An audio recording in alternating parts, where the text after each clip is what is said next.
හරි අයිබෝන් පුතාලා හරි එහෙනම් මේ වැඩේ පටන් ගමු මේ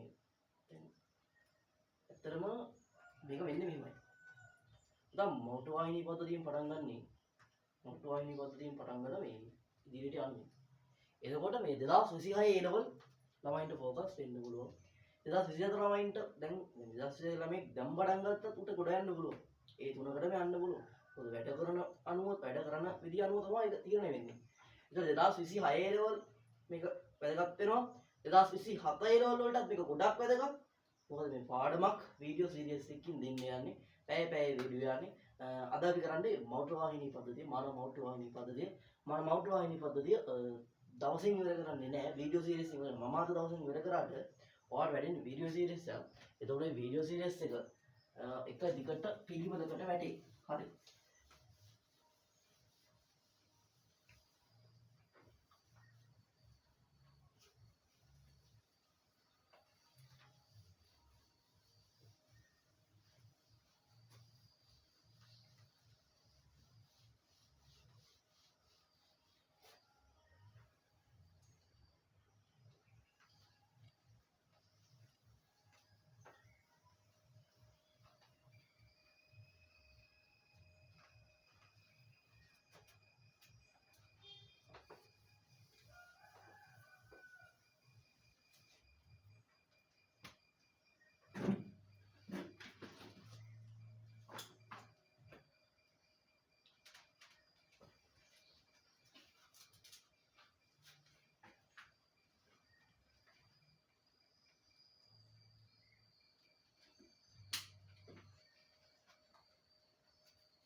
හරි පුතා බලාගන්න දැන්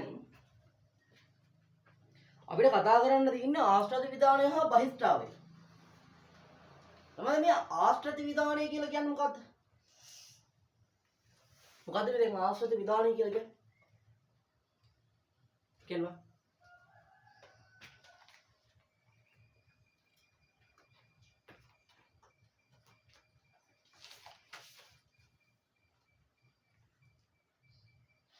උදේ මේ ආශ්‍රිත විධානය කියලා කියන්නේ අපිට මෙන්න මෙහෙම වචනයක් හම්බෙන්නේ නෙමෙයි. ආශ්‍රිත විධානය කියලා.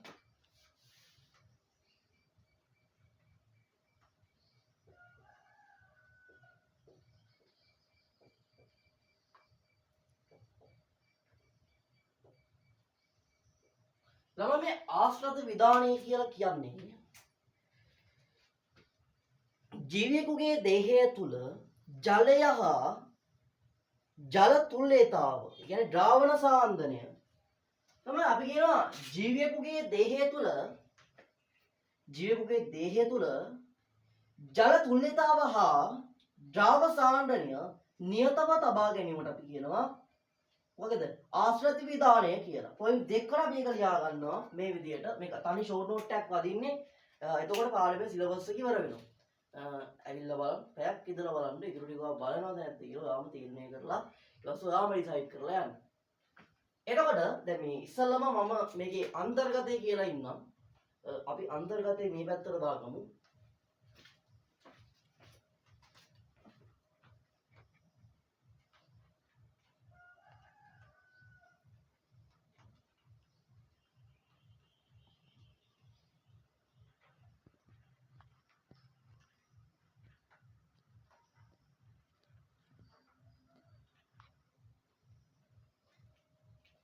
හරි.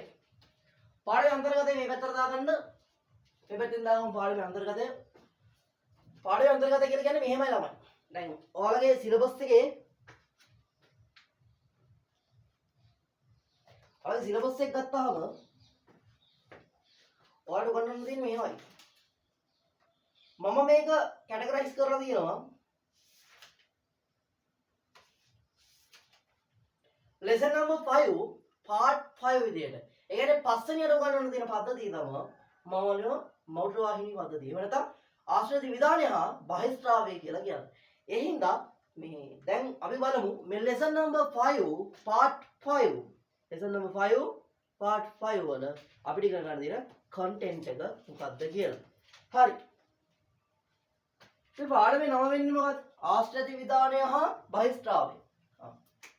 බලන්න. ආශ්‍රිත විධානය හා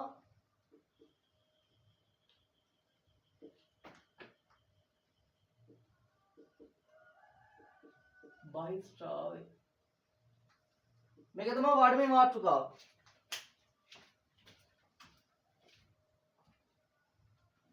එතකොට මේකේ 8 දේ කතා කරන්න තියෙන්නේ පරිවෘත්තීය උපස්තර හා බහිස්ත්‍රාවීය පළාත ඇති සබඳතාව. පළවෙනි කතාව වෙන්නේ පරිවෘත්තීය උපස්තර හා බහිස්ත්‍රාවීය පළාත ඇති සබඳතාව. එතකොට බලාගන්න සාමාන්‍යයෙන් මේකේ අපිට කතා කරන්න තියෙන පොඩි කන්ටෙන්ට් එකක්. හරි. එතකොට පළවෙනි කතාව වෙන්නේ පරිවෘත්තීය උපස්තර හා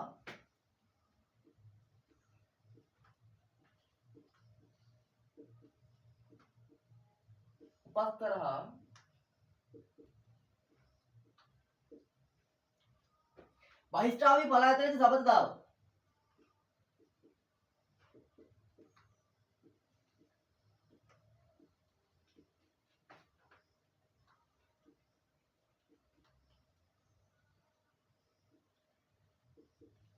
මේ පළවෙනි කතාව. ඉතින් ඊළඟට තියෙනවා සතුන්ගේ ජීවත් වෙන පරිසර හා නයිට්‍රජනීය බහිස්ත්‍රාවී ද්‍රව්‍ය ඇතුළත ඇති සබඳතාව. තව කතාවක්. දැන් මෙතන පරිවෘත්තීය උපස්තර හා බහිස්ත්‍රාවී පළාත ඇති සබඳතාවනේ. ඊළඟට තියෙනවා සතුන් ජීවත් වෙන පරිසර හා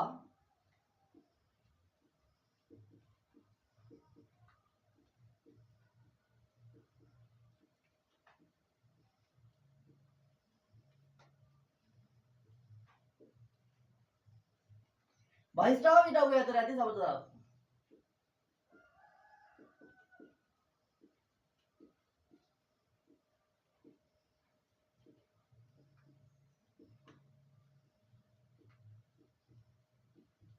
මේ තියෙන දෙවෙනිට කතා කරන්න තියෙන්නේ. ඊළඟට තියෙනවා සතුන්ගේ බහිස්ත්‍රාවී ව්‍යුහවල විවිධත්වය.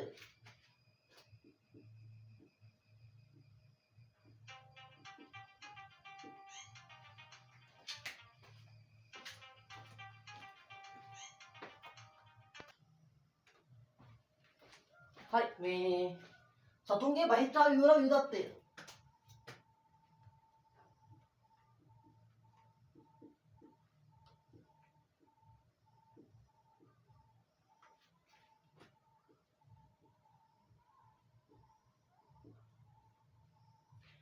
ඊළඟට කතා කරන්න තියෙනවා මේ මානව මෞර්ත පද්ධතිය.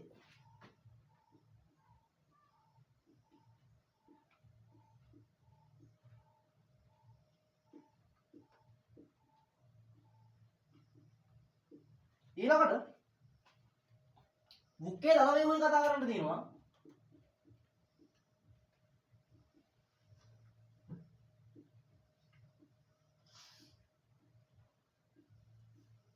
එතනින් එහාට යම මූත්‍රා සෑදීමේ ක්‍රියාවලිය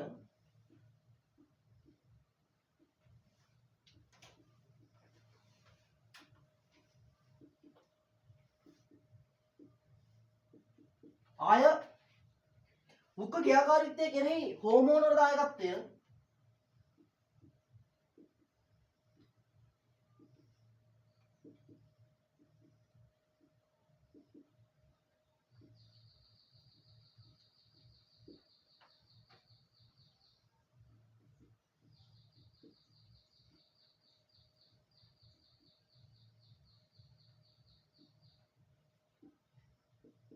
එතනින් එහාට යාම මානව මෞර්ත පද්ධති ආශ්‍රිත ආබාධ හරි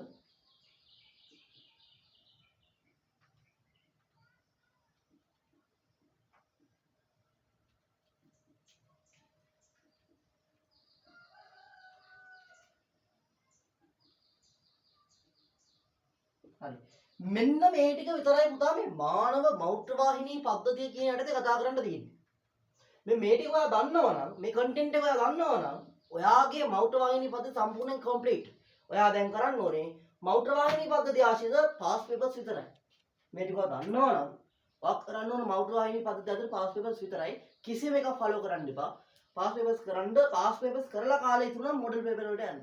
මොඩල් පේපර් කරලා පාස් පේපර් කරනවා කියන එකට වඩා පාස් පේපර්ස් ටික කරලා ඉවර වෙලා මොඩල් පේපර් වලට යනවා හොඳම එක. ප්‍රශ්න වෙන් කරලා කරන්න මේ පද්ධතිය ආශ්‍රිත අහලා තියෙන හැම ප්‍රශ්නයක්ම උත්තර ලියන්න. ආයි මේ පාස් පේපර් පොත අතර ගත්තාම ඔව් පිටු 300ක් කාට දෙන්න මං යන්නේ. ඒක හරි. හැබැයි දැන් අපි කිව්වා වැඩක් කරනවා නම් අපිට ඩිසිප්ලින් තියෙන්න ඕනේ. එලවල් කරන ළමෙක් ඒවා, ඔලෙවල් කරන ළමෙක් ඒවා හැම ළමෙකුටම ඩිසිප්ලින් තියෙන්න ඕනේ. ඒ ඩිසිප්ලින් එකත් එක්ක තමයි වැඩ කරන් යන්න පුළුවන් තමන් දැන්. මේකක් තියෙනවා චිත්ත වේග කියලා දෙයක් තියෙනවා. හැමෝටම හැඟීම් පහළ වෙනවා. මේවයි දැන් අපි බලවන්න ඕනේ හැඟීම් වලට අපිව පාලනය කරන්න දෙන්නේ නැතුව අපි හැඟීම් පාලනය කරන්න බලන්න. ඒක තමයි හරියනම වැඩේ. එතකොට තමයි මේ වැඩේ සෙට් වෙන්නේ.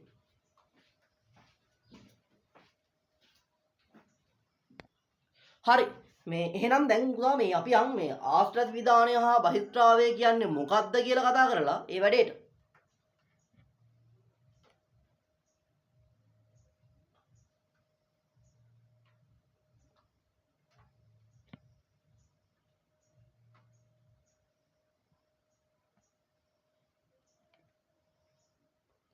හරි පුතේ. ආශ්‍රිත විධානය හා බහිස්ත්‍රාවය.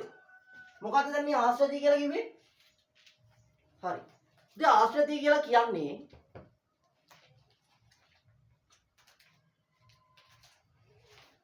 හරි. ඉතින් ආශ්‍රිතය කියලා කියනවා එක ජල තුල්‍යතාව හා ද්‍රාවණ සාන්ද්‍රණය නියතව තබා ගැනීම. මොකද්ද? ජීවියෙකුගේ දේහය තුල ද්‍රාවණ සාන්ද්‍රණය ජල තුල්‍යතාව නියතව තබා ගැනීම. අපි කියනවා මොකක් කියලාද? ආශ්‍රිත විධානය කියලා. හරි. ඒක අපි ලියන්නු. එක කියලා දාලා අපි දානවා. එක ෆස්ට් පොයින්ට් එක ජල තුල්‍යතාව දෙක කියලා දානවා. ද්‍රාවණ සාන්ද්‍රණය. ජල තුල්‍යතාව ද්‍රාවණ සාන්ද්‍රණය නියතව තබා ගැනීම.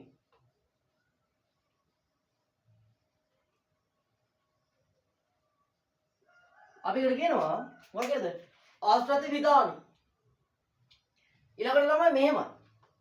දැන් ආශ්‍රිත විධානය ගත්තාම ජීවීන්ට ආශ්‍රිත විධානයත් එක්ක ගත්තාම මෙහෙම එකක් තියෙනවා. ආශ්‍රිත විධානය සඳහා ඒ ක්‍රියාවලිය කරන්න කියන්නේ ජල තුල්‍යතාව ද්‍රාවණ සාන්ද්‍රණය නියතව තබා ගැනීම. ඒ කියන ක්‍රියාවලිය කියන ආශ්‍රිත විධානය කරන්න අපි කියනවා මේ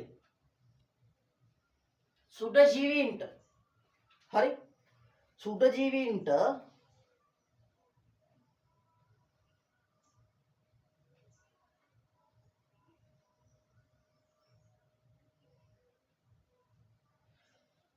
ඇමීබා පැරමීසියම් වගේ ජීවීන්ට. ඒ කියන්නේ ඔයාලා ඒක දැකලා තියෙනවනේ. දැන් මම දින්නම්කෝ.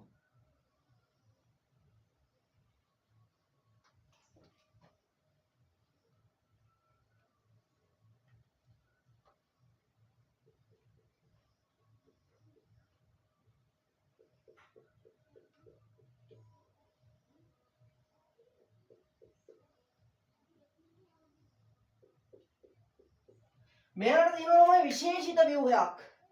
අපි කියනවා සංකෝචක රික්තක ආහාර රික්තක තියෙන්නේ ඒවට. ඔයා lesson number 4 ඉගෙනගෙන තියෙනවා නම් ඔයා දැන් දන්නවා. lesson number 3 ඉගෙනගෙන තියෙනවා නම් ඔයා දන්නවා. lesson number 3 පරිණාමය ජීවීන්ගේ தත්ත්වය දන්නවා. ඒ පාඩම හොඳටම දන්නවා නම් ඔයා දන්නවා පැරමීසියම් ඇමීබා වගේ ජීවීන්ට සංකෝචක රික්තක ආහාර රික්තක තියෙනවා. ඇයි මේ ආශ්‍රිත විධානය කියන ක්‍රියාවලිය කරන්නේ? ඒ කියන්නේ ජල තුල්‍යතාව පවත්වා ගන්නයි ද්‍රාවණ සාන්ද්‍රණය නියතව තබා ගන්නයි තමයි මේ ජීවීන්ට මේ ආහාර රික්තක ඒ වගේම සංකෝචක රික්තක පිටලා තියෙන්නේ. පැහැදිලිද? හරි. උදා ඊළඟට අපි බලමු මේ තවත් ඔයාලගේ වචනයක් තියෙනවා. ඒ වචන දෙක හරියට දැනගත්තේ නැති වුණොත් ඔයාලට මේ වැඩේ කරන් යන්න අමාරුයි. ඒ වචනේ තමයි ඊළඟ වචනය බහිස්ත්‍රාවය. මොකක්ද මේ බහිස්ත්‍රාවය කියන්නේ?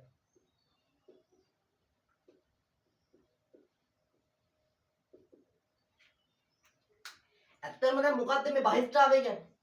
මං කියන්නම් ඒකට අවුද නැද්ද කියන්න. ඇත්තටම මේ මූත්‍රා පිට කරන එකටද මලාපය පිට කරන එකටද මේ බහිස්ත්‍රාවය කියන්නේ? මොකද්ද? මලට අවුවේ මූත්‍රා පිට කරන එකටද බහිස්ත්‍රාවය කියන්නේ?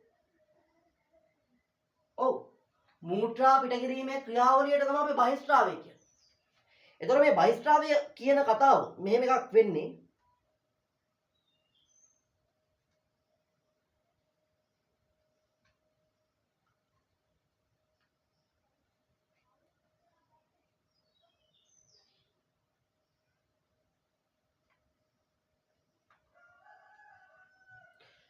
නයිට්‍රජනීය පරිවෘත්තීය අපද්‍රව්‍ය මොකද්ද? නයිට්‍රජනීය පරිවෘත්තීය අපද්‍රව්‍ය වෙනත් පරිවෘත්තීය අපද්‍රව්‍ය දේහයෙන් බැහැර කිරීම. කියන්නේ දැන් මෙහෙමයි. බහිස්ත්‍රාවය කියන වචනේ ගත්තාම ළමයි මේ බහිස්ත්‍රාවය කියන වචනේත් එක්ක එනවා වචන දෙකක්. බලන්න. මෙතන තියෙනවා නයිට්‍රජනීය බහිස්ත්‍රාවය අපද්‍රව්‍ය. අපද්‍රව්‍ය. තව එකක් තියෙනවා නයිට්‍රජනීය නොවන අපද්‍රව්‍ය. ඇයි ඒක කොහෙන්ද ඔයාලට මම පොයින්ට් එක අල්ලලා දෙන්නේ? මේක බලා ගන්න. දැන් ළමයි. හරිද? නයිට්‍රජනීය බහිස්ත්‍රාවය අපද්‍රව්‍යයක් තියෙනවා. නයිට්‍රජනීය නොවන බහිස්ත්‍රාවය අපද්‍රව්‍යයක් තියෙනවා. එතකොට ළමයි මේ බහිස්ත්‍රාවය කියන ක්‍රියාවලිය කියන්නේ අපේ දේහය තුළ තියෙන නයිට්‍රජනීය බහිස්ත්‍රාවයේ අපද්‍රව්‍ය හා පරිවෘත්තීය අපද්‍රව්‍ය දේහයෙන් බැහැර කිරීම බහිස්ත්‍රාවයයි. බලන්න. බහිස්ත්‍රාවය පළවෙනි පොයින්ට් එක. අප දේහයේ ඇති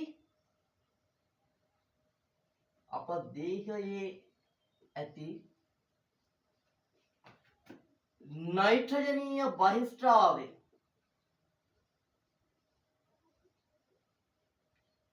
අපද්‍රව්‍ය දෙවනි පොයින්ට් එක පරිවෘත්තීය අපද්‍රව්‍ය දේහයෙන් බැහැර කිරීම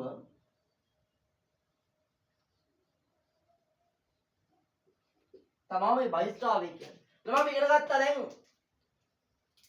අපි ඉගෙන ගත්ත ආශ්‍රිත විධානය. උදේ ආශ්‍රිත විධානය කියලා කියනවා ජල තුල්‍යතාව, ඒ වගේම ද්‍රාවණ සාන්ද්‍රණය හේතුව තබා ගැනීම. ඊළාගේ දේහය තුල ජල තුල්‍යතාව හා ද්‍රාවණ සාන්ද්‍රණය හේතුව තබා ගැනීම ආශ්‍රිත විධානය කියලා. එතනින් අපි එනකොට මෙතන කිව්වා පැරමීඩියම් ඇමීබා වගේ තුන්ට එනගේ ආහාර රික්තක සංකෝචක රික්තක තියෙනවා මේ ආශ්‍රිත විධානයේ ක්‍රියාවලිය සඳහා. එතන බහිස්ත්‍රාවය කියන එක කිව්වම බහිස්ත්‍රාවයේ ප්‍රධාන කොටස් දෙකකට දෙනවා. නයිට්‍රජනීය බහිස්ත්‍රාවය අපද්‍රව්‍ය, නයිට්‍රජනීය නොවන බහිස්ත්‍රාවය අපද්‍රව්‍ය කියලා. එතකොට තමයි මේක කිව්වා මේ බහිස්ත්‍රාවය කියන ක්‍රියාවලිය පොයින්ට් දෙකයි කිව්වා. අපදේහයේ ඇති නයිට්‍රජනීය බහිස්ත්‍රාවය අපද්‍රව්‍ය හා පරිවෘත්තීය අපද්‍රව්‍ය දේහයෙන් බැහැර කිරීමට අපි කියනවා බහිස්ත්‍රාවය කියලා. ඒකත් හරිනේ. හරි. ඊළඟ යනවා මේ ඊළඟ පොයින්ට්. දැන් මේ ජලය හා ද්‍රව්‍ය දේහයෙන් ලබා ගැනීමත් ඒවා දේහයෙන් බැහැර කිරීමත් තුලණය කිරීමට අවශ්‍ය වෙනවා. ඒ කියනවායි සතුන්ගේ දේහ තරලවල රසායනික සංයුතිය ආමනය කර ගැනීම. හරි. හරි බදා ගන්න ඕන කතාව. මොකක්ද කියන්නේ? මේ බලන්න.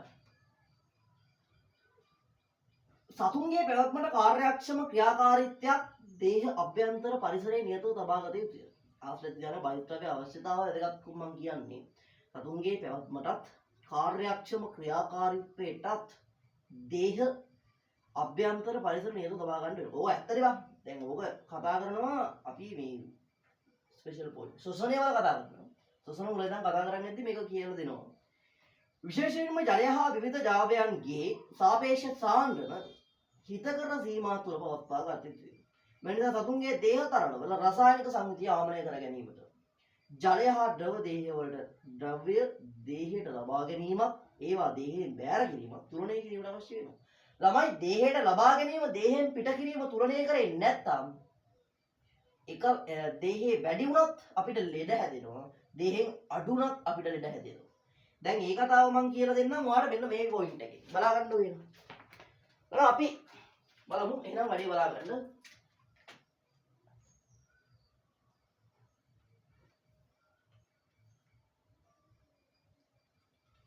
අපි අදිනවා මේ ආශ්‍රය විධානයේ අවශ්‍යතාවය පැහැදිලි කරන්න යන්නේ මෙන්න මේ විදියට.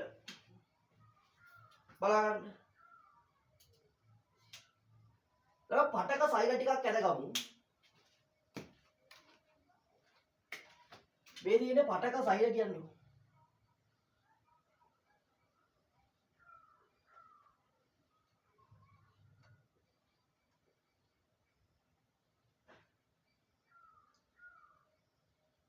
මේ තියෙන පටක සෛල. එතනින් උදේ එළියෙන් තියෙනවා අපි කියන එකට මේ රුධිර කේශනාලිකා කියන. එළියෙන් තියෙන මොකද රුධිර කේශනාලිකාවක්. මේ තියෙන රුධිර කේශනාලිකාවක් කියන්නේ.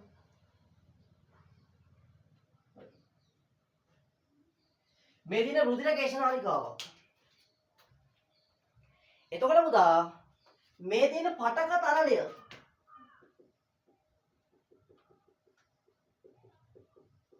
මොන තරලයේද? පටක තරලය.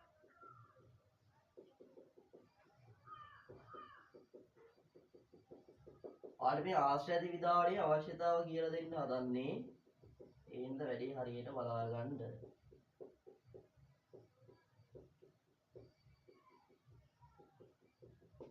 හරියට බලා ගන්න වැඩි. අපි නම් කරගමු. නැත්නම් අපිට පැටලෙනවනේ. මේ තියෙන්නේ මොකද්ද?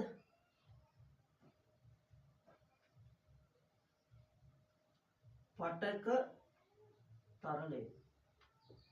මේ තියෙන්නේ මොකද්ද? රුධිර කේශනාලිකාවක්.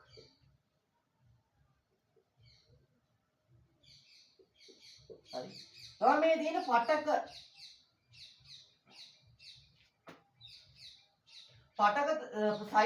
සෛල තියෙන්නේ. මේ තියෙන පටක සෛල. දැන් ඔන්න බලන්න. දැන් මේ විදිහට පුතා මේ ක්‍රියාවලිය වෙන්නේ. දැන් මම ඔයාලට කියලා දෙන්නන්නේ ජල ප්‍රමාණය සාන්ද්‍රණය ගැන. හරිද?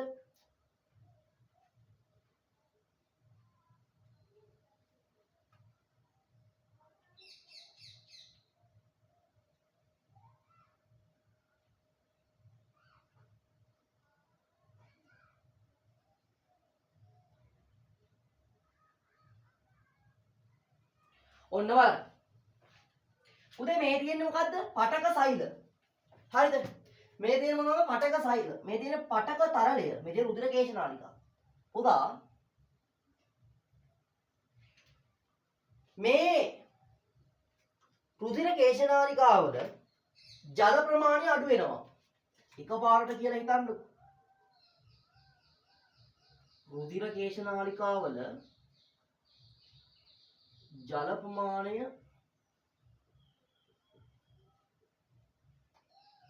පහළ වහින. හරි. රුධිර කේශනාලිකාවල ජල ප්‍රමාණය පහළ වහිනකොට සාන්ද්‍රණය මොකද වෙන්නේ? වැඩි වෙනවා. නැත්නම් ඔයා හිතන්නකෝ ජල විභවය. ජල විභවය වැඩි වෙනවා. හරි. ජල විභවය වැඩි වෙනකොට ජල ප්‍රමාණය අඩු වෙනවා, සාන්ද්‍රණයත් වැඩි වෙනවා. එතකොට මොකද වෙන්නේ? රුධිර කේශනාලිකාවල ජල ප්‍රමාණය අඩු වෙනකොට ඒ අඩු වුණ ජල ප්‍රමාණය පුරවන්න පටක තරලයේ ඉඳන් ජලය යනවා. මේ පටක තරලයේ ඉඳන් ජලය යනවා. මොකද එන්නේ? H2O යනවා කාටද? රුධිර කේශනාලිකාවලට. අන්න පුතා පටක තරලයේ හිටිය ජලය අඩු වුණා. දැන් මොකද වෙන්නේ? පටක සෛලවල ඉන්න ජලය මොකද කරන්නේ? එයාලා පයින්ව පටක තරලයට.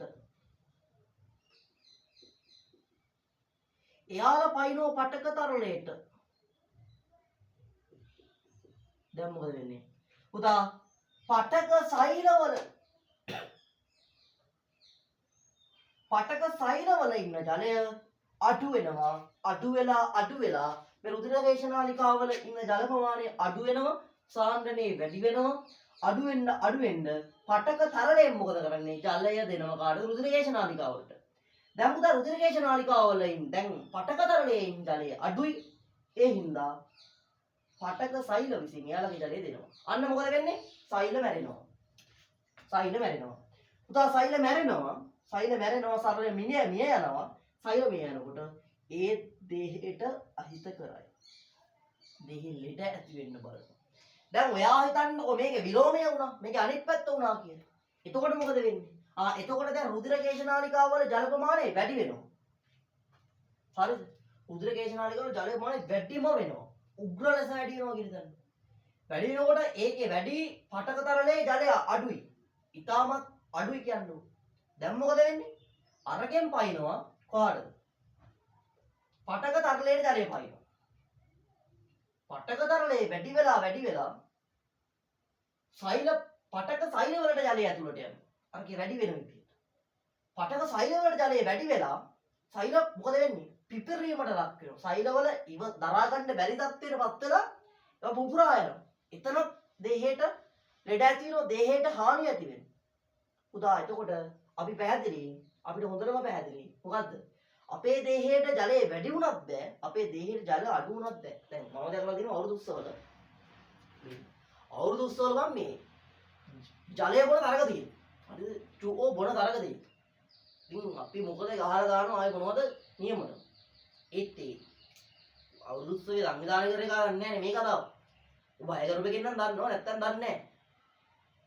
මොකද්ද මේ ආශ්‍රති විධානයේ තියෙනවා. මේ ආශ්‍රති විධානයේ හින්දා කතාව හින්දා මේ කීඩාව සම්පූර්ණයෙන් නවත්තනවා. එහෙම කතා නැහැ බා. හරි. මේවා මේ ජීවිතේ පෞද්ගලික සමාජයේ ඒ වගේ නෑ. හරි. බීපම් බොනවා නම් බීපම් එච්චරයි. දිනුවොත් දිනව තෑග්ග නැත්තම් දෙන්නේ නැහැ. අපි මොකද ගහලා දානවා බෝතලේ පහක් දුන්නත් අපි ගහන සයිස් එකේ ඉන්නේ. හරි. එතකොට හොඳට මතක තියාගන්න වේ. දැන් ආශ්‍රති විධානයේ කතාව දැන් හොඳට දන්නවා බය කරන ළමෙක් විදියට. මේ ආශ්‍රති විධානය ගත්තාම මේ පටක සෛල වල ජලය වැඩි වෙන්නත් බෑ, පටක සෛල ජල අඩු වෙන්නත් බෑ. අඩු වුණොත් මිය යනවා, වැඩි වුණොත් පුපුරා යනවා. හරිද? ඒ රුධිරකේශ නාලිකාව තමයි මේ හැම එකම බැලන්ස් කරන්නේ. ඔය එක දැනගන්න ඕනේ. හරිද? හරි. අපි ඊළඟට එනවා කතා කරන්න මේ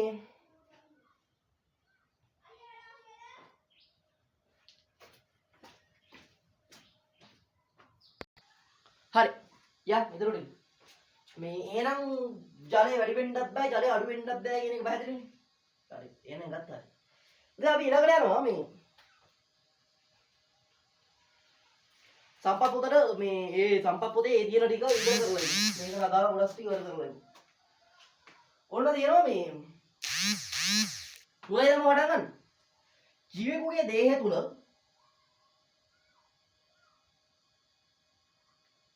ද්‍රවණ සාන්ද්‍රණය හා ජල දුරිතාව පාලනය කිරීමේ ක්‍රියාවලියට අපි කියනවා ආශ්‍රිත විධානය කියලා. ඇමීබා පැරමීසියම් වැනි සරල ඒකසෛලික ජීවි වූ ආශ්‍රිත විධානය සඳහා සංකෝචක රික්තක භාවිතා කරයි. එක්කනේ. ඒ සතුන්ට ආශ්‍රිත විධානය සඳහා විවිධ ව්‍යුහ විකසන වී ඇත. ඒවා ඉස්සරහට කතා කරමු. ජීවි දේහ තුළ සිදුවන රසායනික ප්‍රතික්‍රියාවල ප්‍රතිඵල ලෙස හටගන්න අපද්‍රව්‍ය බොහෝ විට විෂ සහිත බැවින් ඒවා කිසියම් ලෙසකට දේහෙන් බැහැර කළ යුතුය. ඒ තමයි දැන් අපේ දේහය තුළ තියෙන රසායනික ප්‍රතික්‍රියාවල ප්‍රතිඵල ලෙස හටගන්න ද්‍රව්‍ය කොහෙන් හරි පිට කරන්න වෙපා. ඒක කොහෙන් හරි පිට කරන්න වෙනවා. නයිට්‍රජනීය පරිවෘත්තීය අපද්‍රව්‍ය හා වෙනත් පරිවෘත්තීය අපද්‍රව්‍ය දේහෙන් බැහැර කිරීම බහිස්ත්‍රාවය. නයිට්‍රජනීය බහිස්ත්‍රාවය අපද්‍රව්‍යයි. නයිට්‍රජනීය නොවන එහෙම නැත්නම් පරිවෘත්තීය අපද්‍රව්‍ය බාහිර කියන්නේ දේහෙන් බැහැර කිරීම අපි කියනවා බහිස්ත්‍රාවය කියලා. මෙතන 1.2 හරියට බලන්න. ඊළඟට ආහාර මාර්ගයේදී ජීර්ණය නොවූ දෑ පහ කිරීම බහිස්ත්‍රාවය සලකුණු නොවේ. මේ ළමයි පොඩි කතාවක් තියෙනවා. දැන් ඔයාලා දන්නවා ආහාර ජීර්ණ පද්ධතිය දන්නවනේ ඔයාලා. ආහාර ජීර්ණ පද්ධතිය දන්න ළමයි විදියට ආහාර ජීර්ණ පද්ධතියෙන් පුතා ඉවර වෙනකොට අපිට එන පොයින්ට් එකක්. මොකද්ද? අයර ශුක්‍රාන්තයේ ගිහිල්ලා ගහණිය අන්‍යාර්ථක ශුන්‍යාර්ථකයේ ඒ ශුන්‍යාර්ථක ශේෂාර්ථකයෙන් ගත්තාම ශේෂාර්ථකයෙන් ඉවර කරනවා නේද මේ?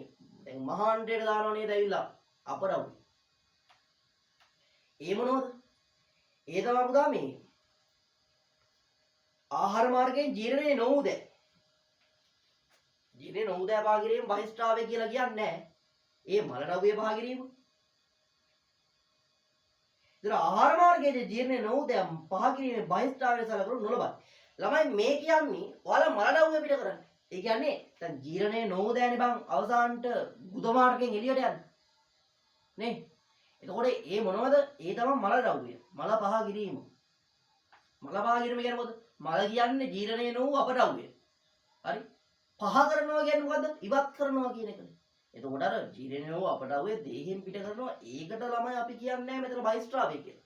බහිස්ත්‍රාවය කියලා කියන්නේ හැබැයි පොඩි කතාවක් තියෙනවා. දැන් ඔයාලා මේ කතාව බලන්න.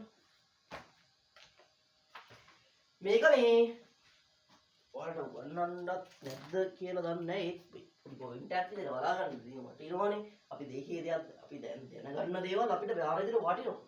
ඒ හින්දා මම කියන්නේ මේ ළමයි ඔයාලා දන්නවනේ රුධිරය කියලා. රුධිරාණු තියෙනවා රතු රුධිරාණු. උදේ මේ රතු රුධිරාණු දවස් 120න් මොකද වෙන්නේ? මැරෙනවා. ඒකවත් දන්නවනේ නේ. සංසරණ පද්ධතියේ කතා කරනවා. තාම කතා කරන්නේ නැහැ. සංසරණ පද්ධතියේ මේ පද්ධතිය ඉවර වුණ ගමන් අපි කතා කරනවා. එතකොට ආයේ සංසරණ පද්ධතිය මම එක කියලා දෙන්නම් මොකද්ද කතාව කියන්නේ. උදා මේ රතු රුධිරාණු හරි. එයාලගේ තියෙන රුධිරාණු දවස් 120න් මැරෙනවා. මං කියන්නම්. ඒ කතාව